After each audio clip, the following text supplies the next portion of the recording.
నీ బిడ్డ పెండ్లి పెటాకులు అయితేంది, నా కొడుకు పెండ్లికి రా అన్నాడట వెనకట ఎవడో. అగో అచ్చం అట్లనే ఉన్నాయట రేవంత్ రెడ్డి సర్కారు చేస్తున్న పనులు.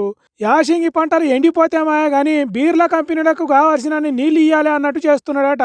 అగో అదే ముచ్చట చెప్తున్నాడు హరీష్ రావు సారు. ఇవాళ మెదక్ జిల్లాలో రైతులకు నీళ్లు బంద్ పెట్టిరు, బీర్ ఫ్యాక్టరీలకు నీళ్లు ఇస్తారు. 70,000 ఎకరాలకు సింగూరు ప్రాజెక్టు కింద 40,000 ఎకరాలు, గణపురం ప్రాజెక్టు కింద 30,000 ఎకరాలు, 70,000 ఎకరాలకేమో క్రాప్ హాలిడే ప్రకటించారు. ఏమైందా అంటే సింగూరు ప్రాజెక్టు రిపేర్ ఉన్నది, నీళ్లు కమ్మున్నాయి అన్నారు. మరి నీళ్లు కమ్ముంటే బీర్ ఫ్యాక్టరీలకు ఎందుకు ఇస్తుండ్రు?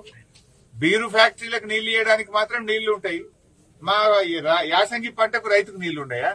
అంటే ఎవరు మీ ప్రాధాన్యత? బీరు ఫ్యాక్టరీల ఓనర్లు మీకు ఇచ్చే కమిషన్లకు లంచాలకు నీళ్లు ఇస్తుండ్రా?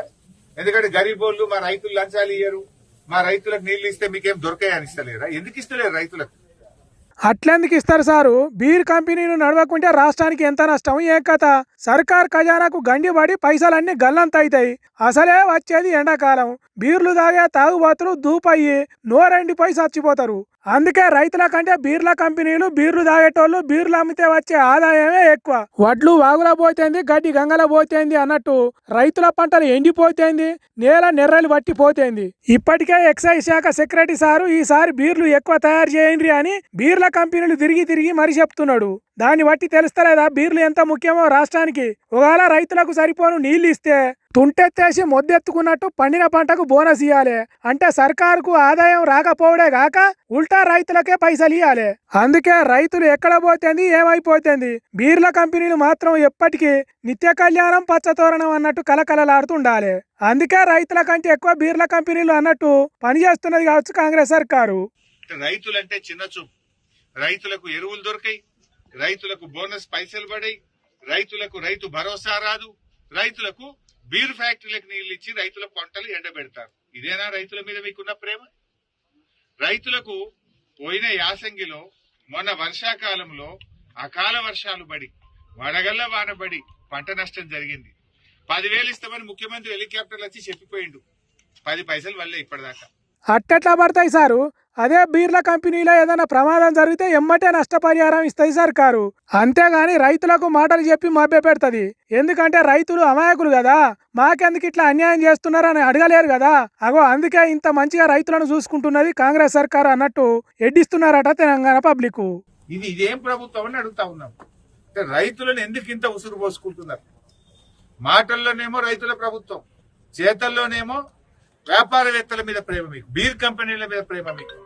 సో ఇప్పటికైనా తక్షణమే రైతులకు పెండింగ్ ఉన్న అన్ని రకాల నిధులు, అది బోనస్ పైసలు గాని, రైతు భరోసా పైసలు గాని, వడగళ్ల వాన వల్ల అకాల వర్షాల వల్ల జరిగిన పంట నష్టానికి సంబంధించిన డబ్బులు తక్షణమే విడుదల చేయాలని బీఆర్ఎస్ పార్టీ పక్షాన, రైతుల పక్షాన్ని డిమాండ్ చేస్తారు. ఏమో సారు, మీరు డిమాండ్ చేస్తున్నారు కానీ తెలంగాణ రైతులు మాత్రం మాకు సర్కారు మీద నమ్మకం లేదు అన్నట్టు మాట్లాడుకుంటున్నారట.